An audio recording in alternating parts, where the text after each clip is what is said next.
Jaya Radha Madhava Kunja Bihari Gopi Jana Vallabha Giridharadhari.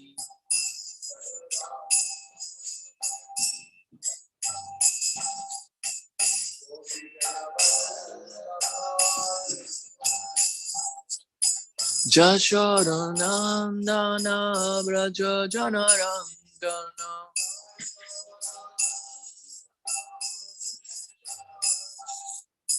Jamuna Tiravanachari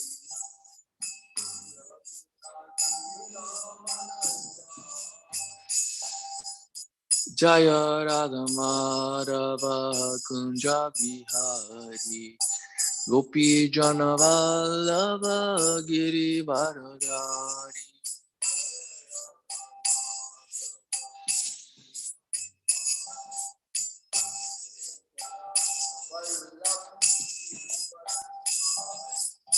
Jashoda Nandana Braja Janaranjana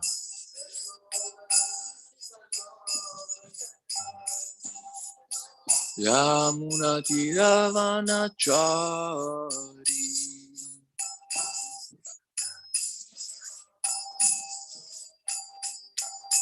Jaya Radha Madhava Kunja Bihari Gopi Jana Vallabha Giridharadhari.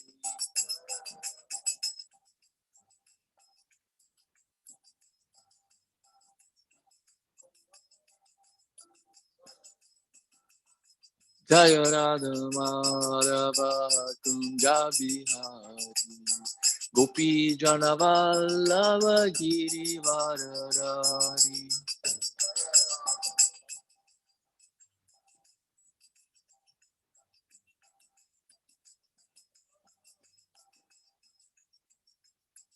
Jashoda Nandana Braja Janaranjana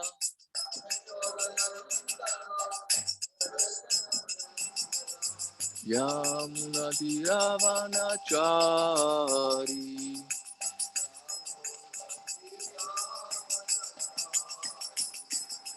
Hare Krishna Hare Krishna Krishna Krishna Hare Hare Hare Rama Hare Rama Rama Rama Hare Hare.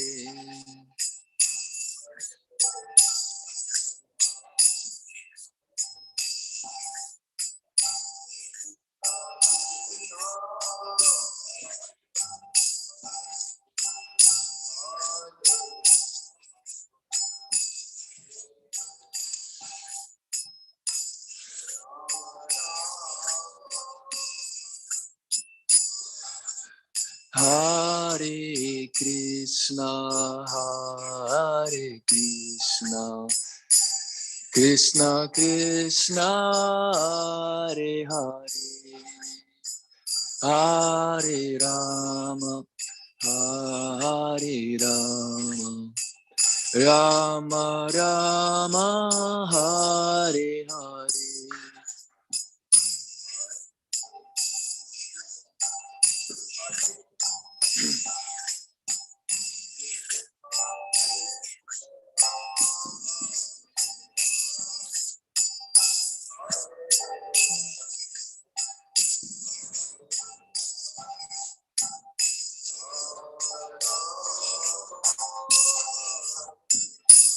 Hare Krishna, Hare Krishna, Krishna Krishna, Hare Hare, Hare Rama, Hare Rama, Rama Rama, Hare Hare.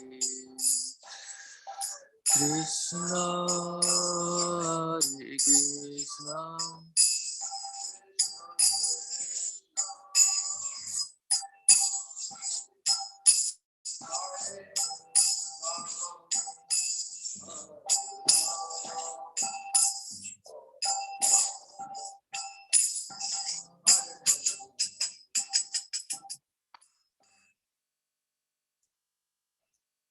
Jai Madhav.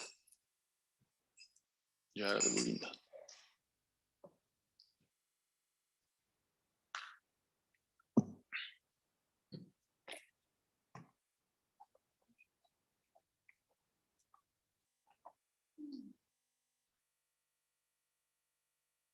Do you know Kini Dahage Dahage Dahade? No? You don't know? He knows? Hmm? Really? I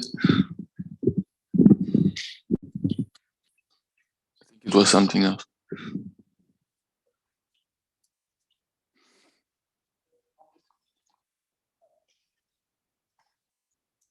Om Namo Bhagavate Vasudevaya.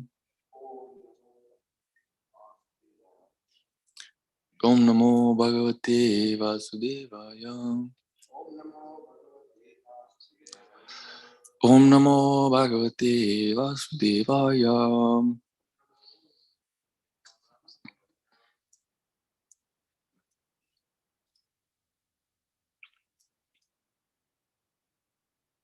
Narayanam Namaskritya Naranchayva Narottamam Devim Sarasvatim Vyasam Tato Jayamudiriye Nasta Prayeshu Badreshu Nityam Bhagavata Sevaya Bhagavati Uttamashloke Bhaktir Bhavati Naishtiki Magyananti Mirandasya Gyananjana Shalakaya Chakshu Militam Yana Tasmai Shri Gurave Namaham Shri Chaitanya Manobishtam Stapitam Yena Bhutale Svayam Rupa Kadamayam Dadati Saspadantikam Vandeham Shri Guru Shri Yuttapada Kamalam Shri Gurum Vaishnavamscham Shri Rupam Shagrajatam Sahaguna Sakarnam Tanvitam Tam Sajivam Sadvaitam Savadutam Paridejana Sahim Krishna Chaitanya Devam Shri Radha Krishna Padam Sahagana Lalita Shri Vaishakavam Cham Tapta Kanchana Gaurangi Rate Vrindavaneshwari Vishabhanu Sute Devi Pranamami Hari Priye Panchakalpatarubhyascha Kripa Sindhubhya Vacha Patitanam Pavanebhyo Vaishnavebhyo Namo Namaha Yashi Krishna Chaitanya Prabhu Nityananda Shri Advaita Garadhara Shiva Shari Gaura Bhakta Vrinda Hare Krishna Krishna Krishna Hare Hare Hare Rama Rama Rama Hare Hare. Today we are reading from Srimad Bhagavatam, Canto 3, Chapter 9, Verse 18.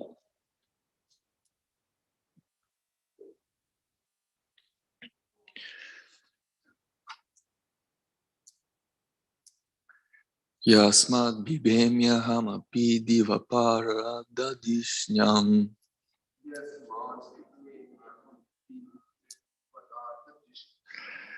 Abhyasita sakala loka namaskritam yat.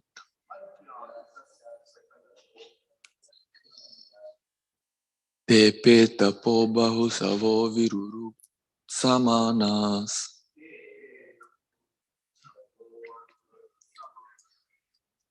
Tasmai namo bhagavate dimitaya tubhyam.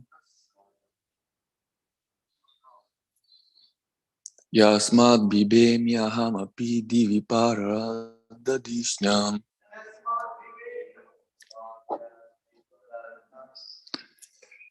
Abhyasita sakala loka namaskritam ya. Tepe tapo baho savo virurut samanas. Tasmai namo bhagavate dimakaya tubhyam. Tasmad bibemya hamapi divapara dadishnyam. Adhyaksita sakala loka namaskritam ya. Tepe tapo baho savo viruru samanas. Tasmai namo bhagavate dimakaya tubhyam.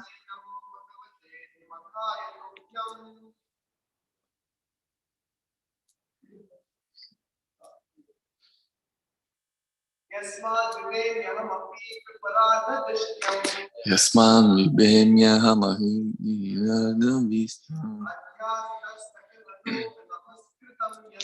Nyadyasita sakala loka namaskritam yat Ipe tapo bahu savo virurut samanos Tasmai namo bhagavate dimagaya tubhyam Yasma bhemya hamapi jiparidya visdam Adyasita sakala loka namaskritam yat Peta boba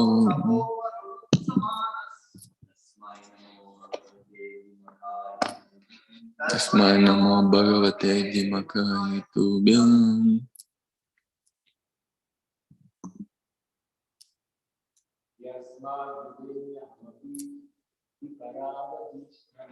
Yasma vibemya ham viparadishnam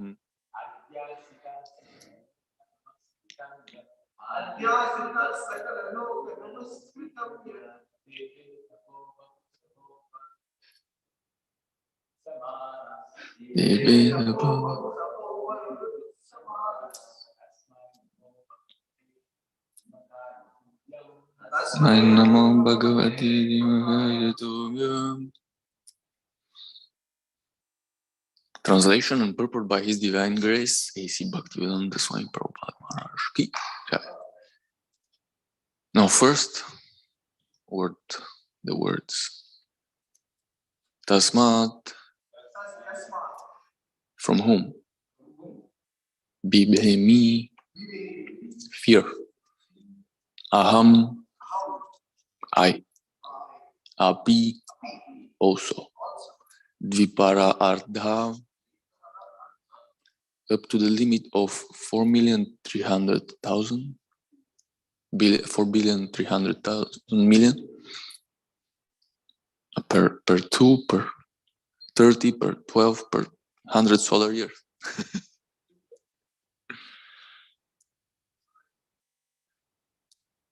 Dishnyam, place. Adyasitaha, situated in. Sakala Loka, who other planets. Namaskritam, honored by. Yat, that. Tepe, underwent. Tapa, penances. Bahusavaha, many, many years. Avarurut samanaha, desiring to obtain you. Tasmai, unto him. Namaha, I do offer my obeisances. Bhagavate, unto the Supreme Personality of Godhead. Adimakya, unto him who is the enjoyer of all sacrifices. Tubhyam, unto your lordship. Translation. Your lordship, I offer my respectful obeisances unto you who are indefatigable time and the enjoyer of all sacrifices. Although I am situated in the abode which will continue to exist for a time duration of 2 praradas, although I am the leader of all other planets in the universe, and although I have undergone many, many years of penance for self-realization, still I offer my respects unto you. Purport. Brahma is the greatest personality in the universe because he has the longest duration of life. He is the most respectable personality because of his penance, influence, prestige, etc. And still he has to offer his respectful obeisances unto the Lord. Therefore, it is incumbent upon all others who are far, far below the standard of Brahma to do as he did and offer respects as a matter of duty. Your lordship, I offer my respectful obeisances unto you, who are indefatigable time and the enjoyer of all sacrifices. Although I am situated in an abode which will continue to exist for a time duration of 2 praradas, although I am the leader of all other planets in the universe, and although I have undergone many, many years of penance for self-realization, still I offer my respects unto you.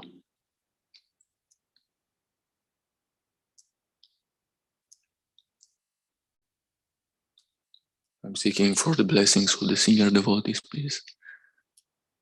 Allow me to say something substantial. Otherwise, no chance. So we are seeing these beautiful prayers by Brahma. We're seeing so many elements of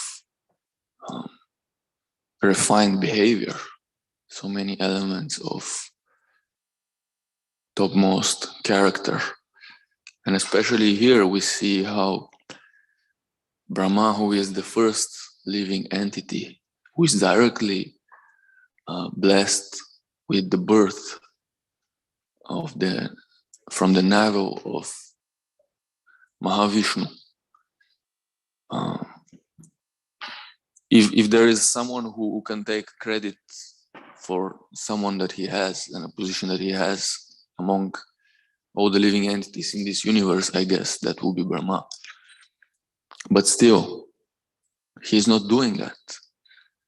Even though he's been performing so many penances and tapasya, for so many years, even though he's the leader of all the lokas, of all the universes, and of all the demigods and prajapatis, even though he's the most intelligent living entity, the creator, the Kavi,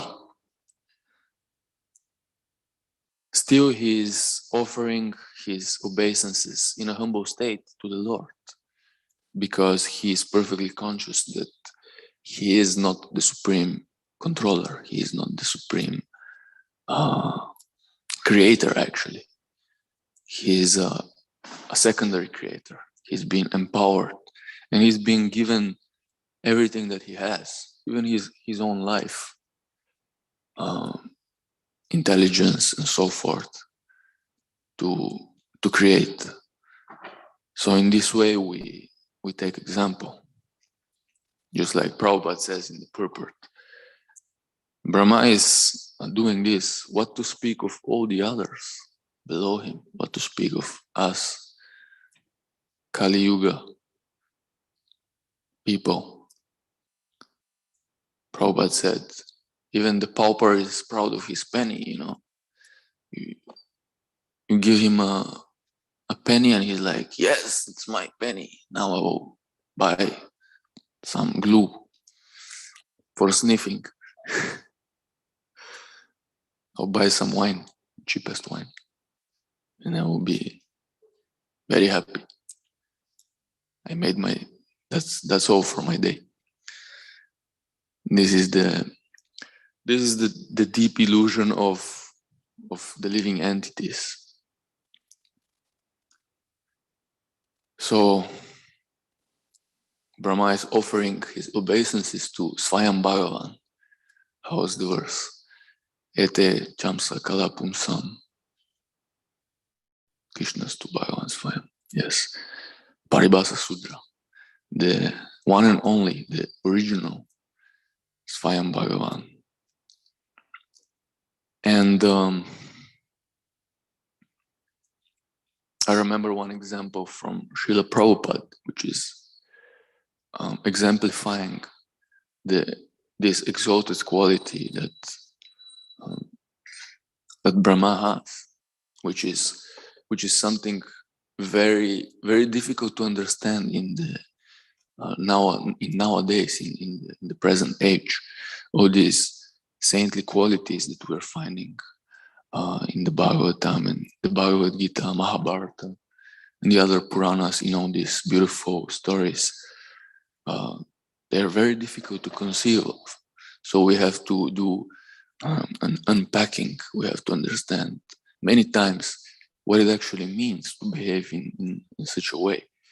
So that's why we have these nice examples from the Shastras, and which have been even thoroughly explained and given by Srila Prabhupada and the other acharyas, the Goswamis. And there is the example of that Prabhupada gave us about the humble lady, the sweeper lady who was, we all know, everybody who is performing such a work in our world, it's not considered such a, such a nice person maybe, or such an exalted position. It's not a very aristocratic position, or the chapel guy in the temple who is taking the chapels and putting them the shelves. Chapel, come here, yeah, take this donation. And so this sweeper lady, she was, there were two gentlemen on the road who were blocking her path, and she had to cross, but she couldn't. And she didn't insist, she just stood there and waited for them to finish their talk. They were engaged in some kind of talk, and they were noticing her. But what happened at one point, they saw the lady, this simple lady, and she was standing shyly nearby, and immediately they moved, and they made way for her to pass. And so the moral is that shyness, humility commands respect. It is actually very very exalted quality, even though sometimes it's difficult to understand. All these qualities, they are very honorable in every time, place, and circumstance. And in a world that is predominated by pride, arrogance, and demoniac qualities, especially here in the United States of America, the American dream, just make money and conquer the world. It's you against everybody else, the capitalist's dream. To acquire all the riches, all the money, to be the best, to be always outspoken. And why would you want to be humble? Who wants to be humble? Just to stay in the corner,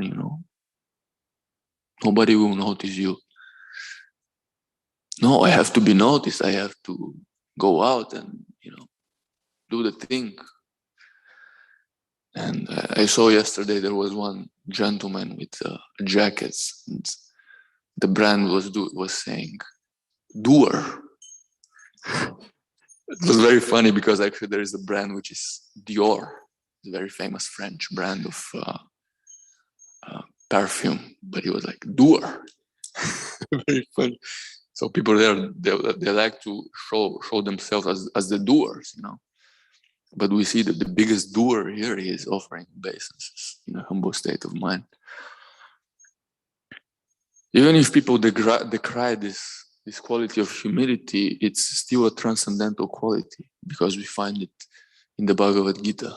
It is the first quality which is stated in the famous verse in the 13th chapter, which is explaining what is actually knowledge. And knowledge doesn't mean to acquire information, just mere information and mere manipulation of words and things on the mental platform. It's actually resulting in divine qualities. And humility, basically, it's a very magical feature. It's a big jewel on the crown of bhakti that everybody has to look forward to acquire. Just like even this morning we read the famous verse, Trinada pisu nichana taror apisa hishuna amanina manadena kirtaniya sadahari. if we are the Hare Krishnas, if we are the Sankirtan devotees, and we're supposed to be always chanting the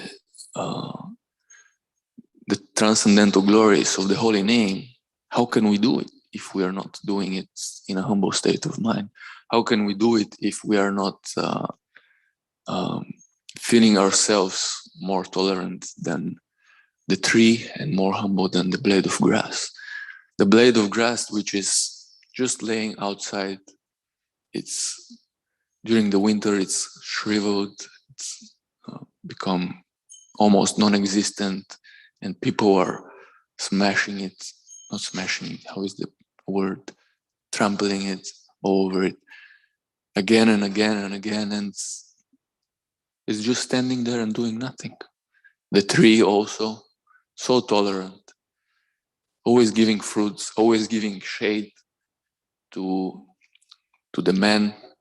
But then what do men do?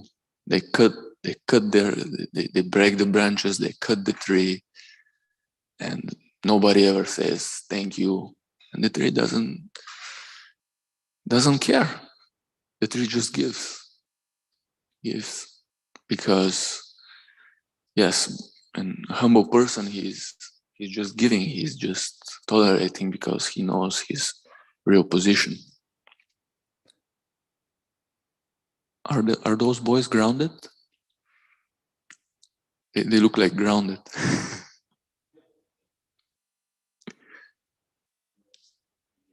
Yeah, yogis. Stand on one leg. And yes, double the benefit. And we see the beautiful pastime of Mahaprabhu when he converted the Mayavadi sannyasis in Varanasi, right? Varanasi. Mahaprabhu himself, God himself, he came to teach us these divine qualities, and especially to show us what it actually means to be humble and how powerful it is, this quality. What happened is that we know that the offender, Mayavadis, because they are bereft of knowledge, they were thinking, they are still thinking, they're always thinking that the Vaishnava devotees, sannyasis, that they are sentimentalists. And we very, very well know that that's not the case. But they were criticizing Mahaprabhu because he was going around and chanting all the time and going in ecstasy and falling into the ground, crying and exhibiting all these kind of foreign qualities, difficult to understand even. But even though Mahaprabhu, because he's Namo Mahavadanyaya, he's the most merciful incarnation, he decided to bestow his mercy even to the great offenders. And what happened is, one day he was invited to the assembly of the Mayavadi sannyasis, which are all, they're pious people. They actually possess also very good qualification, because they are on the transcendental path also. They are pious people, but their substance is missing. They are not realizing the full transcendental feature of the Lord. So Mahaprabhu came to their assembly, and they were all sitting in their places, elevated places in this hall or room. But when Mahaprabhu went inside, as we know, is the custom of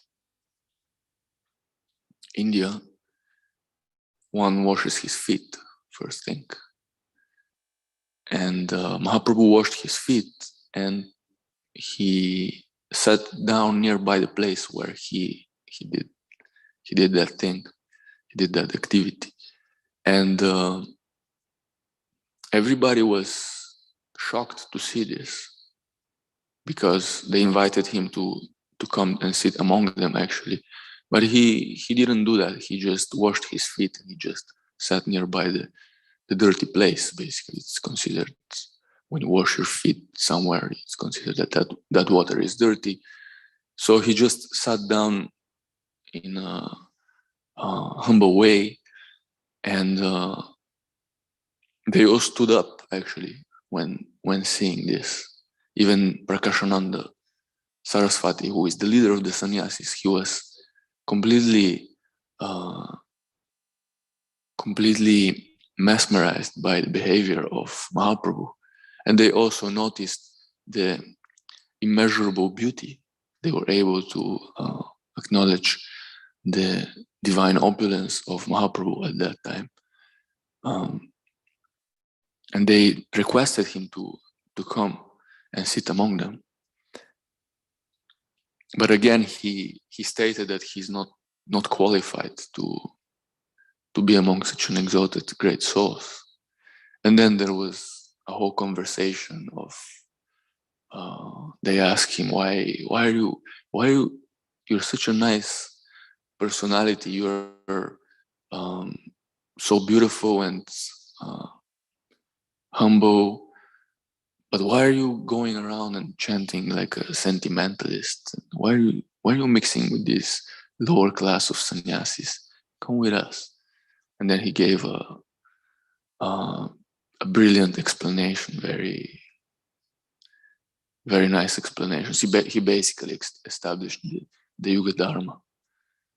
Harer Nama Eva Keva, Kalam Nashti Eva Nashti. And yes, my spiritual master considers me a great fool, so he just told me to go and just chant the holy names of the Lord, because I have no means, no qualification to understand the very scriptures. And that is our qualification in this age. We don't have long lifespan, we don't have good mind, our mind is very disturbed. Our intelligence is not very good, therefore our memory. So what can we remember? Scriptures are no longer shruti, they are smriti. And it takes us weeks to remember one verse. And that's helpful. We should study and remember, but ultimately, most important thing is to chant the holy name of the Lord and preach the glories of the Sankirtan movement.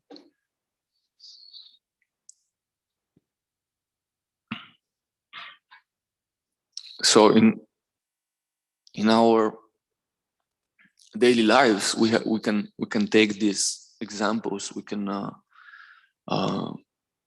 try to understand how important it is and what it actually means to develop this humility. And humility is not just developed by just reading few books and hearing that Jesus Christ was very humble, or it's helpful, but it doesn't happen automatically that one day you just wake up and you are humble. What it actually means to become humble, what does it actually take to become humble? What is the process of becoming humble? Jimmy, you want to say something? Humiliation. he immediately got it because he started distributing books right away, and he understood something substantial. Yeah, that's a very good realization that he has. That's why book distribution is such a nice service, because when you go out, and even if you are like the big preacher, or the big kitchen manager in the temple, or I don't know, so many nice exalted posts that one can have in ISKCON, the big GBC. But then when you go out in the streets of New York, you're nobody. everybody's spitting on you. You're just showing them some books. Hey, Haribo, can you please take a book?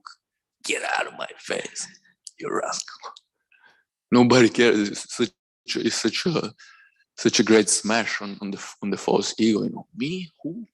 I've been wearing suit and tie for so many years. I've been respected among my people, and then who the hell do these people think they are? You know, they don't know my glories. But it is a very, very nice service. And other services also in the temple, like doing menial service. Mahaprabhu and his devotees, they also showed us the gundicha cleaning of the temple, to go in detail, cleaning, washing pots, washing the toilet. That's also very humbling service, because it's grounding you. It's grounding you, kind of. I heard also Indra Prabhu, he was very particular. He wanted to have 1 day a week at least washing all the toilets of the Brahmacharya ashram in Vrindavan, and he stated that that's helping him to keep himself grounded, because only kirtan and kirtan and kirtan and people glorifying you all the time. Oh, you're such a nice kirtaniya, so devoted and so forth.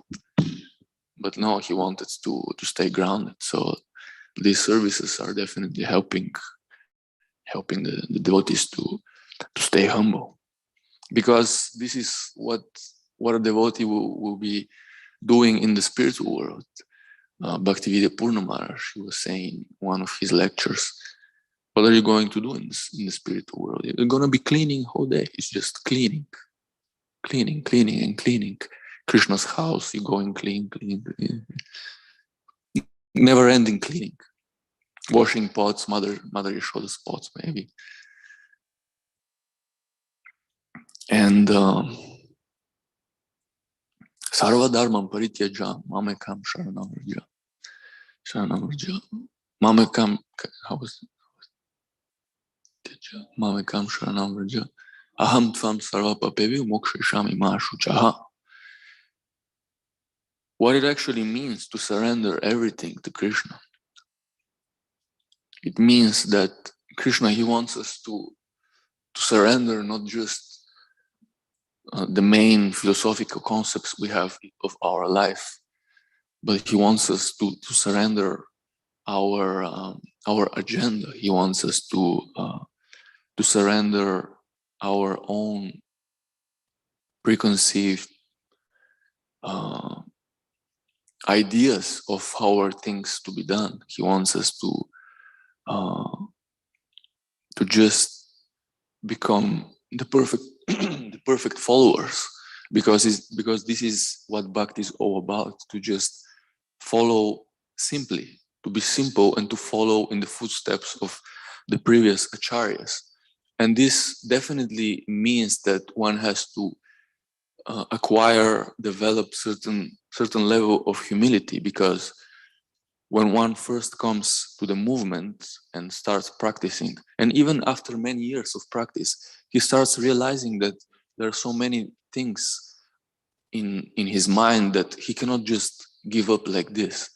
And so many times the devotees around us, which are directly empowered by Krishna to as agents of our karma, and as the agents of the Supreme Absolute Truth, basically, they are always showing us the truth by pointing out misgivings that we have in our character.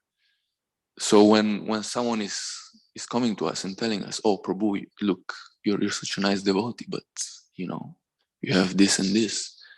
"Oh no, Prabhu, no, you're not right." No. Yes, sometimes I do, but I'm fine, you know. Thank you for your advice. So it takes a certain level of humility to just understand, to accept the guidance of the senior Vaishnavas, to accept the guidance of our own spiritual master, and to give up all these petty small things in our mind of how are we supposed to behave, to do the things, certain behaviors that we have, which are coming out of the opposite qualities, the negative qualities of pride and arrogance. And so we shouldn't be missing this golden opportunity when the mercy is coming to us in this way, when someone is telling us, Prabhu, there is something in your character that you have to correct, when we are trying to surrender, but at the same time we are not so eager to listen. We have to always try to check ourselves and not miss the golden opportunity, because these are opportunities which are sent by Krishna. We have to understand that the devotees are the direct via media by which we can approach the Supreme Transcendence. That's why serving the devotees is so important. And how can one serve the devotees if one is not humble? So this mercy is practical, Prabhupada said. It's not just that you're sitting in your room or you're in your comfort zone, so to say, chanting all day and just reading or whatever you're accustomed to do. No, this mercy is practical. We're chanting, Prabhupada said, but we're also doing. We're organizing festivals. We are doing the Sunday Love Feast. We're going out in the cold to chant the holy name, to distribute the books. We are taking so much penance and austerity in order to open ourselves to the mercy. Because this is how the mercy is flowing by, and we can only receive it if we open ourselves in this way. It's a whole package. It's not just chanting. It is chanting, but also doing. And then because we are doing, therefore the chanting will be enhanced. And when the chanting becomes enhanced, then our devotional service will also become enhanced. It's a cycle. Let's say it's the sadhana bhakti, the daily life of the devotees. Every small aspect is very important. And otherwise, if we don't develop these qualities and this quality of humility, and if we don't learn to surrender to all these opportunities, and if we just chant, but when we're chanting, then we're thinking about me, mine, and so forth, and whatever expands from that, then this means that we might be cooking with fire, not with fire. We might be cooking with smoke, as Bhaktivinoda Thakur says in his Harinam Chintamani. Bhakt Alex, you ever cooked with smoke? Cooking with smoke, you understand? No. Imagine you have fire and you're cooking on top. You have a pot and you're cooking, right? You're boiling dal or khichdi. Imagine instead of fire having smoke. Can you cook something? Even if you go 1 week or 10 days, just a little bit of smoke. Some heat is there, but even if you go on for 200 years, you still won't be able to cook anything. So Bhaktivinoda Thakur is saying in the same way that if we are chanting in an improper manner,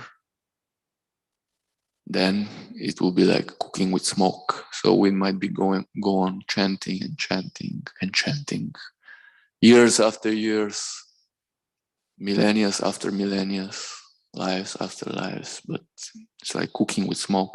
So we have to pour some fuel into the fire and raise the fire of bhakti, develop some qualities and try to use our God-given intelligence, because the Dhammi Buddhi Yogam Tam, because Krishna is also giving us intelligence in order to examine ourselves and see what we are supposed to do.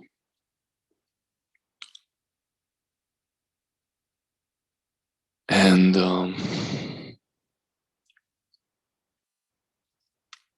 this is what I wanted to say. If there are some comments, questions, corrections. Chandrasekhar Maharaj, if he wants to say something. Well, your whole class was about humility. Yeah.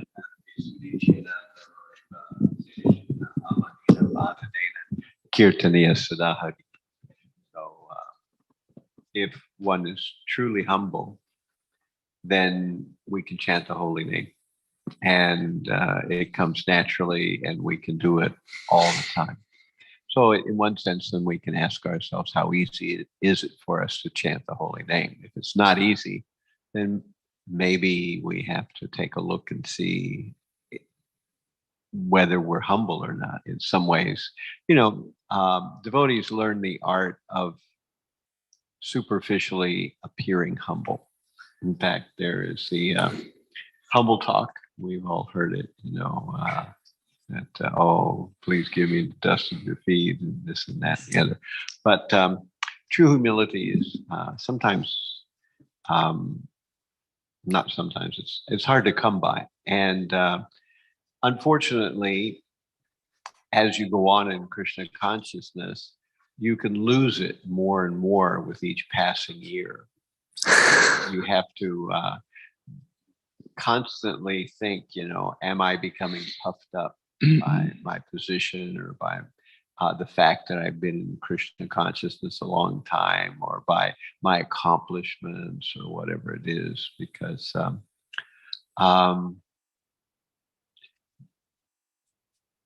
humility is something that is easily lost. And if we are chanting nicely and we're not imagining ourselves to be some kind of great something or another, then things work out, But the minute we start to take credit, the minute we start to imagine that we've done something wonderful, then we start on the path to falling. As they say, pride comes before a fall. So usually pride doesn't come all at once. It creeps up very, very slowly. So it's something we have to be always on the lookout for. Thank you very much. Yeah, I was thinking yesterday also, connected with this point, how many times, like, you see some people coming, or aspiring devotees, or just neophyte devotees, and they're acting, and they're very good. Or classical Indians, you tell them something, can you please do this? They're like, yes, Prabhuji, yes. Or someone who is like very, meek and always, standing in the back. Sometimes it's low self-esteem that can be mistaken for humility. But then maybe when the time comes when they have to surrender, and then you can clearly see, especially when some people, they want to join the temple, and from the outside they're seeing, oh, it's so nice, Mangalarati, and then you just do some service, take prasadam, it's okay, let me try it. But then they come to the temple, and then they start understanding that, okay, the temple president is coming, and he'll chastise me now, and he'll tell me to do something I don't want to do, and then pressure, mental pressure, and then one can't go on with this, because so many times you have to surrender, and you can't do it because it's hurting your false ego, because you're proud.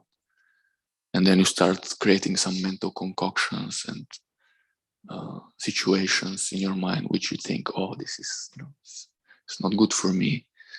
And then, like Mara said, this weeds start to develop around the creeper of bhakti, and then humility is lost, and then pride comes. And yeah, so many times this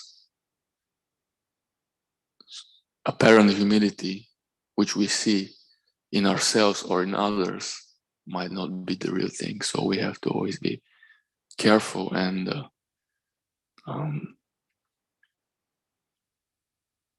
always try to counteract this. Also, another point I wanted to speak, but I missed here, that humility is also developed by serving the devotees, and serving the devotees of whom we are envious of, serving the people who even not devotees, because this is something we have in our heart. And when we're serving them, we're developing humility, and we're giving up our envy. Very important. Many times in our environment, in temple life, or in our field outside, Krishna is always sending us opportunities for us to serve the devotees and to become more humble. But many times we're reluctant to take up these opportunities, and to just give up our own agenda and just be, okay, I have something more important to do, but I will help you with your phone, to set up your WhatsApp and, nonsense things that you're using. We think many times like this, but actually this is an opportunity for us to surrender and to become more humble. When a devotee comes and asks us something, this is actually, we have to always see it as a divine intervention, and not just, develop the mentality of, always staying in the corner, hiding, doing the minimum. Prabhu is not my service. Sorry, I did my thing, so bye. This is not really a good mentality to have. And even in the material world, we see this winner mentality. Means you're ready to take up the challenge. You're ready to put yourself to the test and try to develop these qualities, and just to be selfless servant, and not be on the opposite, the failure mentality. Oh, I'm not gonna make it. How am I supposed to do this? I cannot do it. I cannot surrender. I cannot get initiated. I'm so fallen. No, this is offensive. Actually, this means that we don't have faith in the holy name. We don't have faith that the holy name is so potent to remove all the obstacles in our heart. So this is also another thing I was thinking of. Any more comments or questions? Tulsi Prabhu. I wanted to read in Bhagavad Gita in 13th chapter. We know the different qualities that actually show us what means real knowledge. Yeah, 13th chapter Bhagavad Gita, verses 8 to 12. So the first quality from this long list is humility. Yeah. And then Srila Prabhupada gives very interesting definition of humility. He's saying humility means that one should not be anxious to have the satisfaction of being honored by others. One more time. Humility means that one should not be anxious to have the satisfaction of being honored by others. So if we really analyze ourselves, we can come to this conclusion idea that more or less our motivation behind everything that we are doing in this world is someone has to appreciate me. Why I'm doing this? Well, because someone has to see that I'm special, I'm great, I'm different from others. Always this pride is actually the motivation behind our activity. So humility actually means to give up this idea that I'll do the things so that others can recognize me. Rather, I will just do the things so that Krishna is happy, Krishna is satisfied. It's not easy. But Yeah, we were just discussing with Tulsi Prabhu before the lecture how in this pastime of Prakashananda Saraswati with Mahaprabhu, it was such an interesting situation because Mahaprabhu was so qualified, so beautiful, and humble and tolerant, and all these qualities of knowledge, but still he wasn't taking credit for them. And at the same time, we see in Brahma, he wasn't, and that's the meaning of false ego. False ego means I am the one, I am the best, always seeking pleasure for ourselves. But this is the main problem. We have to be seeking to give pleasure to the devotees and the Lord, not for ourselves. So this is humility, to not look for prestige. And pride is the opposite, is looking as much as possible, showing off as much as possible. So pride, lust, and anger, three gates to hell. Hare Krishna. thank you, Matanga Prabhu. I also like very much your point that you make, that we have to find our way to ground ourselves in devotional service.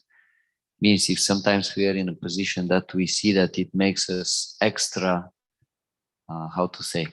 Puffed up. Puffed up, yes. We have to do something to balance this. Not just stay and say, well, what's the problem anyway?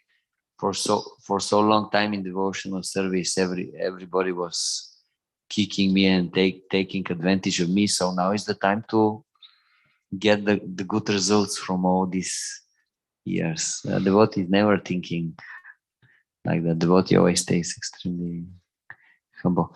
And I wanted to ask you and Maharaj also.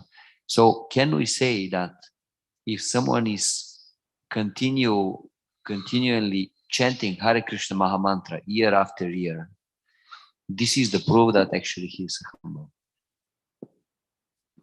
Can we say this? I would say so. Yeah, that if a person is chanting, of course, usually lack of humility comes out in some kind of offensive behavior, so chanting and an absence of offensive behavior. So those two things I would say. Actually, it's interesting that I was just reading a story. I was going to talk about it last Sunday when I gave class, but there wasn't time. There's the story with, since we were discussing Madhavendra Puri's disappearance that happened last Monday. But Madhavendra Puri, when he got older, he was quite physically incapacitated. And he had two disciples, well, he had many disciples, but he had two disciples that were kind of a contrast with one another. There was Ishvara Puri, who eventually became the spiritual master of Lord Chaitanya Mahaprabhu. And there was Ramachandra Puri. And Ramachandra Puri was a speculator, and he did not actually understand Bhakti Yoga, but he was convinced of Brahman. And so Ishvara Puri, as Madhavendra Puri got older was cleaning up where Madhavendra Puri would go to pass stool and urine. He would clean it up with his own hands. He did that, and he helped Madhavendra Puri when he was very unable to actually do normal things. However, Ramachandra Puri, when Madhavendra Puri was calling out that I have not been able to see Krishna, he was actually in a high mood of separation, which was not well known in the Vaishnava tradition at that time. In fact, Madhavendra Puri was one of the people who brought that realization into the Vaishnava movement at that time. So Ramachandra Puri could understand it, and he became puffed up, and he thought, why are you calling out for Krishna? You should be focusing on Brahman. You are getting close to death. And Madhavendra Puri said, get out of here. He said, if I die seeing your face, I will not achieve my destination. I am an old man, and so many things are difficult, and I can't see Krishna. And now this rascal has come to tell me to focus on Brahman. So he achieved the wrath of the spiritual master. And of course, Ramachandra Puri left, but he became a fault finder. He would go from place to place, and he came to Jagannath Puri, where Lord Chaitanya's disciples were. And he said, I have heard that Lord Chaitanya's disciples eat too much. So, they were sitting down, and Madhav and Ramachandra Puri encouraged them to eat more, and then he would criticize them for eating more. And then, one day, Lord Chaitanya was in the place where he was staying, and Ramachandra Puri noticed some ants on the ground. And he said that, just see, this sannyasi is eating sweetmeats, otherwise there wouldn't be ants here. And so Lord Chaitanya cut the amount of food that he was eating in half. What's interesting is in the Chaitanya Charitamrita, it actually gives a monetary figure that they would feed Lord Chaitanya, and it cost 320 conch shells to make a meal for Lord Chaitanya and one other person, So there was a kind of a set price, everybody would kind of think, okay, 320 conch shells. So Lord Chaitanya said, I will not take more than 160 conch shells or something like that. So he cut his amount of food in half. And sometimes he wouldn't even eat that much. And the devotees were mortified, that because of this Ramachandra Puri, that Lord Chaitanya would not accept prasadam, and he would not accept as much as he had before. And they said that this Ramachandra Puri is breaking our hearts. He's like a dark cloud that's come into our association. And they, explained this to Lord Chaitanya. And Lord Chaitanya says, why are you finding fault with Ramachandra Puri? It's true that a sannyasi should not eat very much, and so on and so forth. What is the harm there? And so it said also in the Chaitanya Charitamrita, Krishnadas Kaviraj tells us that sometimes Lord Chaitanya would offer all respect to Ramachandra Puri, because Ramachandra Puri was a disciple of Madhavendra Puri, who was the spiritual master of his spiritual master, Ishvara Puri. Therefore, he would offer him this great respect. And then it says, but sometimes he would not consider him at all, as if he was nothing. So sometimes Lord Chaitanya also dealt with him in that way. And so after having criticized Lord Chaitanya, and Lord Chaitanya dropped his eating to one half, one time Ramachandra Puri came and he said, actually, we are not some kind of austerity cult that a sannyasi should eat a reasonable amount of food. So now he's criticizing Lord Chaitanya for not eating enough. And as was his habit, Ramachandra Puri stayed for some time and then he moved to a new place. And when he left, all the devotees were happy, as if a great burden had been lifted from their hearts. So we see this kind of comparison between someone who is actually humble and someone who simply is looking at measuring people for detail and commenting on other people's performance in sadhana. So this is considered to be a type of fault, that it said in the Chaitanya Charitamrita that someone should neither praise people greatly, nor should one deride people and speak ill of them. And of those two, Ramachandra Puri was expert at not praising people, but he was not expert in also not deriding people. So mentions all those things. But at any rate, it's an interesting story, and we can see this as kind of a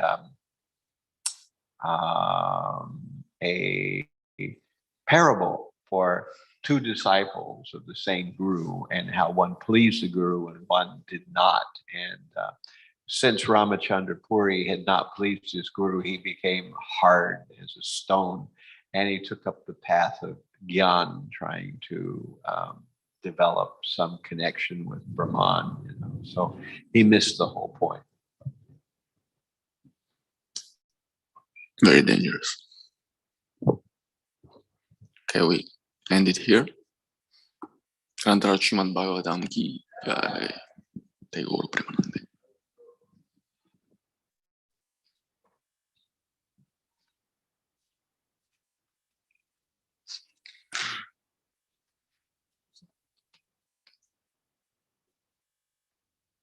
Such a terrible fate at this Yeah. So that's why, we hear, yes, prasadad bhagavat, prasado, yes, prasadam agati katope, dayam stubham stasi, yes, trisanya, bande guru, shichara.